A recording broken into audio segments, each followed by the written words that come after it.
as part of series of Indian economy, we started discussing with measures of national income and growth. Then we discussed about the topic related to inflation, monetary policy, and last part of our discussion happens to be on public finance. So as part of public finance, we understood budget of this particular year especially, and then we happen to look at the taxation issues, various terms related to taxation and the issues related to taxation, and as such we also happen to understand the purpose of introduction of VAT and GST. Now let's go ahead and understand one most important topic for your examination, that is money and banking. So let's start with money. So how would you define money? Money is simply defined, in fact there is a very crazy and simple definition of money. Money is what people accept or believe as money. You have 2000 rupees with you. The reason why you believe 2000, because you believe that everyone in the country also believes it is 2000. That's it. That's a simple definition of money. So broadly, there are 4 different functions money source. The first function money source happens to be is that it acts as a medium of exchange. It acts as a medium of exchange. Does mean it facilitates facilitate exchange of goods and services. In a simple terms, money could be used, could be related to lubricant. So money could be simply defined as very similar to lubricant of a vehicle. So as such, too much of lubricant is bad and too less of lubricant is also bad for the vehicle. The same whole thing, the same thing holds good even for money. Money facilitates exchange of goods and services, acts as a medium of exchange. The second important function it happens to serve is it acts as a unit of measure of value. Unit of measure of value. So like we already discussed in one of the previous classes, the measures of national income and growth, I happen to explain the difference between nominal and real GDP, and that's the time I explained how exactly, what exactly is the meaning of unit of measure of value.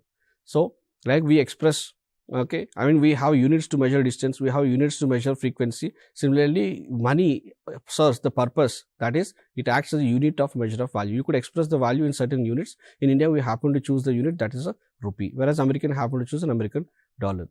The third purpose money serves is it acts as a store of value. Even value could be stored, isn't it, in the form of money. So if you happen to have money with you, doesn't mean you are storing value. Doesn't mean this money could be used to purchase certain basket of goods and services in the future.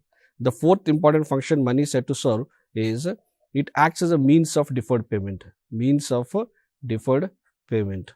So any payments that could be settled in the future could also be made through money. Means of deferred payments. So these are the 4 different functions money happens to serve, and anything could be called as money if it happens to serve any of these 4 functions.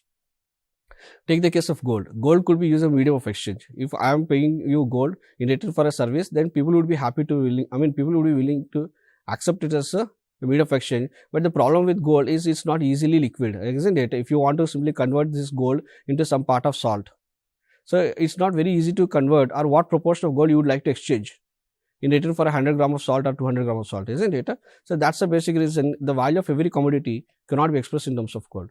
So it does mean, the value of every commodity cannot be expressed with the units as gold, and that's the basic reason, since gold doesn't serve one of these 4 different functions, and that's the reason why people generally doesn't use gold in the modern days, isn't it? So ideally money, the fiat currency that right now we are using, when I say the word fiat currency, fiat does mean by law or by order.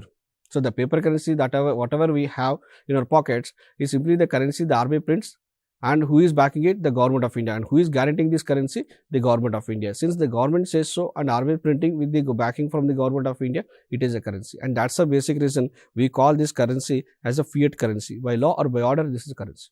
Now just let's have a glance of how the money happened to our. As such, you are all aware of the fact in good old days people used to go for barter system of exchange, but the problem of barter system is there should be double coincidence of wants for any exchange to take place.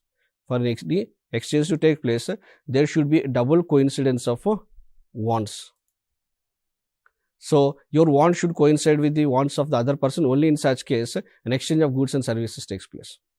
Later on, people happen to move from barter system to commodity money like seashells, and then metallic money, then gold and silver used to be used as a currency. But as of now, you know the fact that this fiat currency, the paper currency right now, the government of India happened to print up, the RBI happened to print and circulate, is based upon a system called minimum reserve system. Minimum reserve system. So it has been by maintaining a reserves of approximately 200 crore rupees of worth of assets. mostly in the form of gold and forex reserves, the RBI has a right to print any amount of money as per the requirement of the economy. So, this money that is printed by as of now is by maintaining a minimum reserve system, and this is the reason we happen to call it as a fiat currency, and this currency is not backed by any asset. So, this paper currency is that's what we are circulating right now. And in the modern days, because of the payment system and the information technology evolved, we also have these plastic cards which could be used, the debit cards that are also being used as a replacement of this liquid cash. And the modern days, we also been aware of the fact, most of you at least looking at this particular picture, you could also make it what is called as a Bitcoin. Is it the digital currency or digital, the cryptocurrency that has become more popular. But the difference between these particular currency, let's say the currency that you have in this particular picture and the currency is that the first one happens to be issued by a central issuing authority. Whereas these Bitcoins, how basically, if you are aware of the blockchain, technology, you've been aware of the fact of this distributed computing and how these particular Bitcoins are being issued. So, unlike this particular currency that we happen to right now use it and circulate, these particular cryptocurrencies are not issued by any central banks or any central issuing authority, and that's a very typical difference. So, it's in fact, then why is that people are crazy about Bitcoin? It's as simple as that. So, there are some tech savvy people who would be willing to accept this particular technologically generated asset for the sake of facilitating various goods and services. As a reason, I already defined money is simply what people have been money. So, there are some tech savvy people who want to believe this as a currency, and they believe it for the sake of facilitating various transactions. But as such, there is hardly any central bank in the world who happen to print and circulate them, and that's a very basic difference between the fiat currency that we use and these particular cryptocurrencies. Having seen what is money, the definition of money, and the functions money serves, let me also make it clear with respect to the various measures of money as of now in the country. So, when I discuss about monetary policy, I might have referred to something called 𝗵0, and I refer this 𝗵0 as high-powered money or reserve currency. 𝗵0 is high-powered money or reserve currency, mostly the currency that is printed by RBI and circulated. So, imagine the RBI has printed and circulated just imagine as of now the total money that's RBI printed and circulated, just imagine, is worth 20 lakh crore rupees. That's the amount of money, 20 lakh crore rupees of money. But the total money supply in the economy not necessarily has to be 20 lakh crore in the economy. So, when we discuss about monetary policy, how the fractional reserve banking system would help in multiplying the credit or generating credit, and how that would result in increase in money supply. So, ideally, whatever the money printed and circulated, that is the 𝗵0 or the high-powered money or simply the reserve money, is not necessarily equal to the total money supply in reality in the economy. So, there is a huge difference between the high-powered money and the reserve currency printed by RBI, and what exactly is the total money circulating right now in the economy, that is the total money supply. So, now let us go ahead and try to understand various types of money supply in this country, the measures of money supply. The first and foremost refers to 𝗵1. 𝗵1, the first measure of money is 𝗵1, and here in this case C stands for currency in circulation, and DD stands for demand deposits and other deposits with the RBI. So, if you simply sum up the currency, whatever is the currency that is being in circulation in the economy, and sum it up with the demand deposits that people have in the banks plus other deposits with RBI, that gives you 𝗵1. And 𝗵2 refers to 𝗵1 plus saving deposits with post offices. Most of you might also be aware of the fact, even in India, savings, post office also do accept some savings. There are various saving schemes offered by post offices, and if you are interested, you could also save your money with the post offices, and you get paid relatively a better rate of interest than compared to what banks pay. And then coming to 𝗵3, and keep this in mind, it's not 𝗵2 plus. This is something where many of you end up making a mistake. When it comes to 𝗵3, it is not 𝗵2 plus, it is 𝗵1 plus net time deposits with the commercial banks. I mean, when it comes to 𝗵1, we only included the demand deposits, but when it comes to 𝗵3, we are also adding the net time. Does mean it's simply the term deposits or what we call fixed deposits.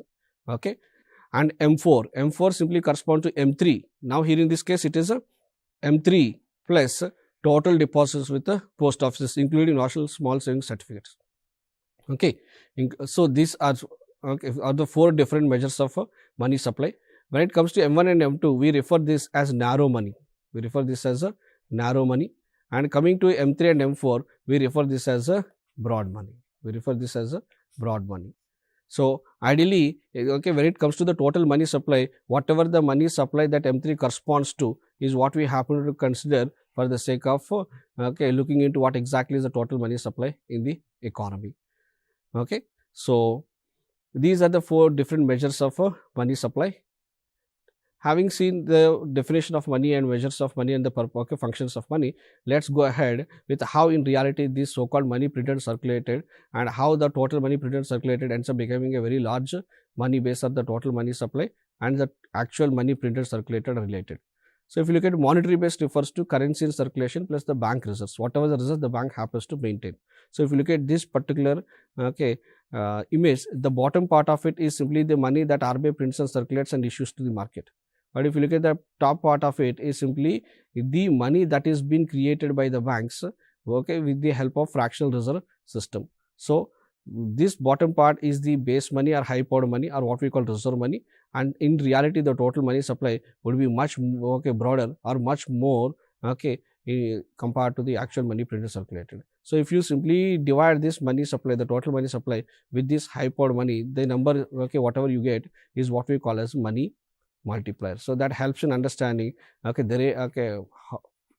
much is the exact the rate at which the entire money got printed and circulated got multiplied. This is how we calculate money multiplier. So having seen the aspects related to money, now let's go ahead and start understanding the actual part of the discussion, that is banking system. So before going into banking system, in general, we happen to categorize all these kind of institutions as financial institutions or financial intermediaries. In general, we happen to call all of these institutions whether financial institutions or financial intermediaries, because if you typically look at all these particular organizations, they do serve a very similar type of purpose. They borrow money from the markets and lend money to the markets. So they raise money from the surplus holders and lend money to the deficit holders, whether it's a bank or a non-banking finance company or a developmental financial institution or an insurance company. They all happen to do very similar kind of job, that is they raise money from surplus holders and lend money to the deficit holders. So now let's go ahead and understand the broader difference between bank and an NBFC. Ideally, bank is simply registered with as part of RBI Act of 1934, whereas NBFCs are registered as companies as part of Companies Act. As of now, the latest Company Act thoroughly revised is 2013. So bank is registered as an entity as per RBI Act, and Banking Regulation Act of 1949 is the one that that's what under which the RBI happened to regulate this particular particular banks, whereas NBFCs are simply registered as a companies as per Companies Act. Banks have a right to accept demand deposits, whereas NBFCs doesn't have a right to accept demand deposits. So these NBFCs doesn't have a right to accept demand deposits. Banks can create credit, whereas NBFCs cannot create any credit. They are not into any credit creation. Banks are part of payment and settlement systems. So they are part of payment and settlement systems, but whereas these NBFCs are not part of any payment and settlement systems. So the simple thing is that these are institutions are simply that are created as per Banking Regulation Act of 1949. RBI is the one which regulates them, and these NBFCs are created as a companies as per the Companies Act of 2013, and these are the various differences related to their functions. So that's a very basic reason banks do issue debit cards, checkbooks, whereas these NBFCs has no right to issue your debit card, checkbooks. And at the same time, since banks need to maintain these kind of certain amount of reserves to meet your requirements, whereas when it comes to NBFC, simply speaking, they doesn't need to maintain the obligations with respect to reserve ratios. It does mean banks are expected to maintain certain amount of cash in the form of liquid reserves, what we call as a cash reserve ratio. But the same thing, when it comes to the NBFCs, the same thing doesn't hold good, and they really doesn't need to maintain any amount of reserves in the form of CRR, isn't it? Because they doesn't happen to issue any checkbooks, or they doesn't entertain any demand deposits. So these are the broader difference between banks and non-banking finance companies. Before going ahead, let me also define what exactly is the meaning of developmental financial institutions. Developmental financial institutions. So I think you could be able to figure out an example for an NBFC, isn't it? So, and I don't need to give an example for a bank, but let's go ahead and complete this particular discussion related to difference between banks and NBFCs with a brief introduction on developmental financial institutions.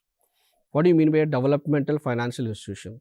So let me give an example so that you could be able to easily understand it. Let's take the case of NABARD. So most of you know this. Okay, NABARD is an institution that is into the business of lending money to promote agriculture and rural development activities. So how does NABARD, what does NABARD typically does? It's again simply like a bank or financial institution. It raises money and lends money.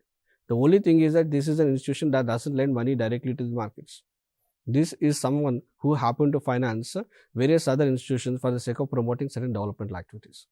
So NABARD many times raises money from the market, okay, or it happens to be funded by the government. Somehow it happens to raise money, and that's the money it happens to lend to the various other financial institutions, like mostly the banks or regional banks, maybe some commercial banks, for the sake of promoting lending in agriculture and rural development promotional activities. Similarly, we have National Housing Bank, we have Exim Bank, we have SIDBI, we have Industrial Development Finance Corporation, okay, Industrial Finance Corporation of India, sorry, and we have, in good old days, we used to have ICICI, like A as a DFI, and then there is something called HDFC, which has been recently merged with the HDFC Bank. And there is a difference between HDFC. HDFC is the developmental financial institution, actually the parent bank of HDFC Bank, and which has been recently merged with the HDFC Bank. So the developmental financial institution is something that mobilizes money and lends money to, not directly to the borrowers, it lends money to the various other financial institutions to promote various developmental activities. That's the significant difference between bank and NBFC and a developmental financial institution. Okay, now let's go ahead with understanding different types of banks. So we'll start with the types of banks based upon the ownership. Generally, before going into it, let me make it clear with respect to the difference between scheduled and non-scheduled banks. Scheduled. Many times you might have come across a scheduled commercial bank, isn't it? So what do you mean by what's the difference between scheduled and non-scheduled commercial banks? If you look at the banks that are part of RBI Act of 1935, second schedule of RBI Act of 1935. If you look at it, so those banks that are part of second schedule of RBI Act are generally referred as scheduled banks. They could be a commercial bank or a corporate bank, no matter whatever is the type of a bank. But if they are part of second schedule of RBI Act of 1935, they are generally referred as scheduled banks. And these banks typically enjoy the patronage of RBI. They typically enjoy the patronage of RBI. Whereas those banks that are not part of second schedule of RBI is what we refer them as a non-scheduled banks. Okay.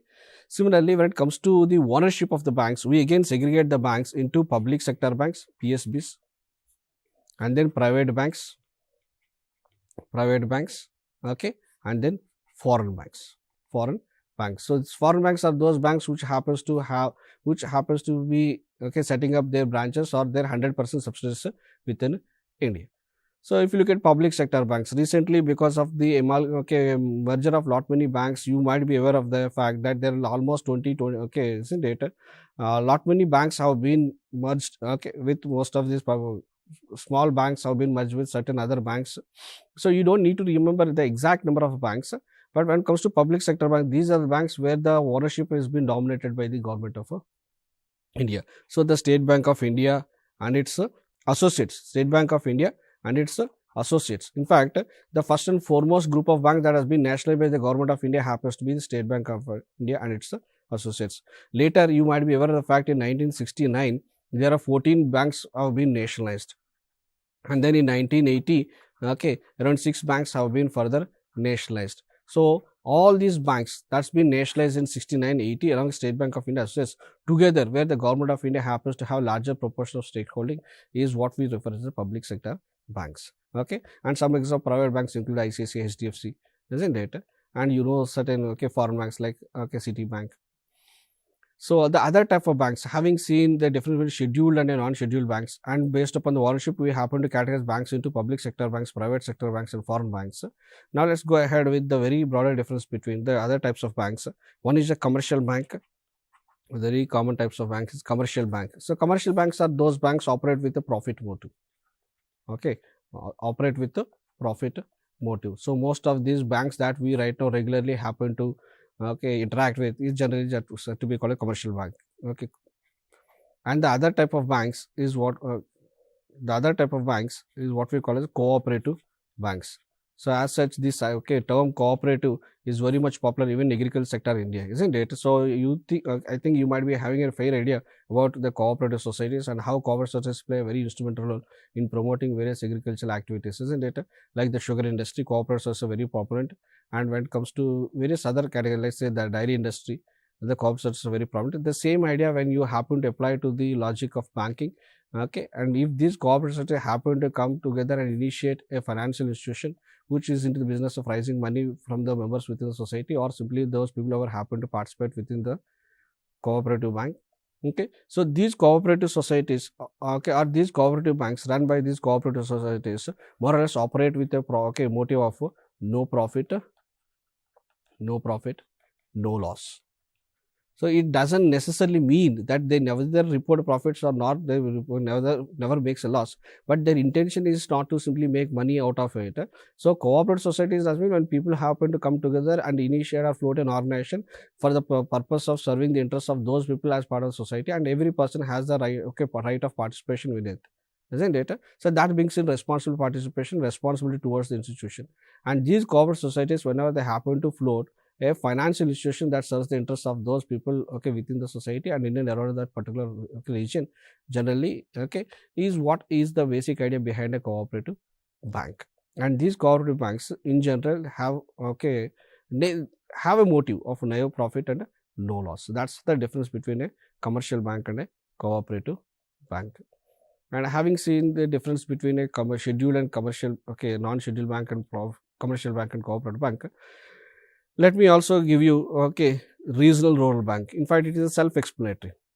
Somewhere in 1973, the government has, somewhere around mid-1970, government has come up with the idea of promoting banking services in the rural part of India, and as a result, the government has started promoting directly with the ownership of government and participation of certain sponsored banks. The government has initiated the idea of promoting banking in rural part of India, and these banks are generally referred as regional rural banks. And in the recent past, as part of promoting financial inclusion in India,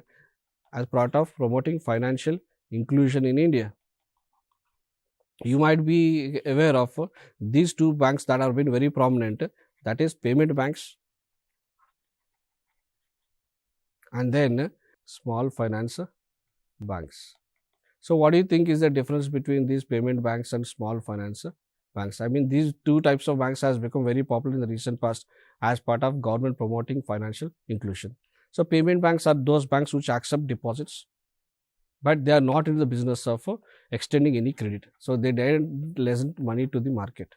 So you might be thinking, how come if a bank doesn't lend money to the market, is going to survive? Because what would be the source of income to the banks? Payment banks is simply a concept extended or simply derived from this narrow bank concept of Narasimhan Committee recommendations. So these banks are typically into the business of raising deposits of certain small amounts, and rather than lending money to the market, they happen to invest this money in the government securities. So the advantage of simply converting all the money to government securities, though the government securities pay a very low rate of interest, but the chances of default is absolutely zero. So it does mean there are hardly any question of these payment banks accumulating non-performing assets, because they are not exposed to the risk of default or no credit risk. I mean, credit risk is absolutely zero when it comes to payment banks. And that was a very similar idea. And in fact, this is been more or less derived from a very similar concept that's been proposed by Narasimhan way back in 1990s. That's what is very commonly referred those days as narrow banks. And as such, small finance bank, this is small, self-explanatory. This does provide very similar, functions or services like any other commercial bank, but the only difference is that these particular small finance banks do operate or do happen to provide the services with respect to a relatively smaller amount. And the same concept you could extend it to what we call as a micro financial institutions. Micro financial institutions, many times MFIs, what you have come across. So the same logic holds good when it comes to micro financial institutions. They are again the financial organizations which provide all kind of financial services, accepting deposits, transferring money, or simply providing remittances, providing loans. But the only difference is that they do provide every kind of financial service, but the only difference between a small finance bank or any other large bank is that their services are relatively on a smaller quantity. That's the only difference. But as such, microfinancial institutions are not only into the business of accepting deposit and simply lending money. They do provide a very similar financial service similar to any other financial institution like a big bank or a small finance bank. But the only thing in microfinancial institution, the quantity, the amount of money they do accept or they disburse as credits or the service they provide is at a very smaller amounts, and that's the reason they are referred as microfinancial institutions. And coming back to payment bank, since these banks doesn't provide any credit, it does mean anyone in the market could simply have a bank account and could deposit money. But the only thing is that you are not you would not be availing any credit facility. That does mean you could have a debit card, but they doesn't issue any credit cards. So that's are the different these are the certain types of banks that we will have come across. So what we have discussed as part of this particular series is what is money and how money happened to evolve from commodity money, from barter system to commodity money to metallic money, and then people started using gold, silver, the precious metals as a medium of exchange. But as such, you remember the fact that if you are using gold and silver as a medium of exchange, these gold and silver would have a intrinsic value, isn't it? They have an intrinsic value. Even though king or the government says they no longer could be used as a currency, because they have an inbuilt value, they could be used as a medium of exchange. But the problem of using gold and silver as a medium of exchange is that they cannot be used, or every product or every good and service cannot be expressed in terms of these gold and silver, because they happen to be much precious. So later people happen to move from gold reserve system to fractional reserve system. And from fractional reserve system, they happen to move to minimal reserve system, and that's what's the practice as of now in most of the countries, including India, isn't it? And that's why we have seen various, how the money happened to evolve. Then we discussed about the measures of money starting from M1 to M2 to M3 to M4, and the difference between narrow money and money, broad money, and what exactly and how is money multiplier measured. Simply the money multiplier is equal to the total money supply divided by the monetary base, or simply what we call as the M0 or reserve money. So I could write this as M3 divided by M0, is the simple way to compute the total money multiplier in economy. Later we started understanding about the definition of a bank. Bank, a non-banking finance company, developmental financial institution, including insurance company. If you look at all these companies, does serve a very similar kind of services. That is, they are into the business of raising money and lending money. So if you think I have missed out, an insurance company, let's say something similar to a developmental financial institution, what does an insurance company does? Then an insurance company happens to sell various types of insurance policies. And in the form of selling insurance policies, they do raise money from the public in the form of premium. Is it? Whatever the premium we happen to pay in return for the policy we purchase is the source of money to an insurance company. And what do you think the insurance company does with it? Do you really think the insurance company happens to keep it in a locker and save it for the day? No. It does simply lend money to the markets. Maybe it would be investing in some other companies. You might have seen 𝗖𝐼𝐶, and recently 𝗖𝐼𝐶 has gone for IPO and it has become really successful, isn't it? So that's what, even in 𝗖𝐼𝐶 or a non-banking finance company or a bank, everyone happens does a very similar kind of job, and henceforth we in general refer all these institutions as financial institutions or financial intermediaries, and we will be continuing the discussion with respect to this banking, money and banking in the next session. Thank you.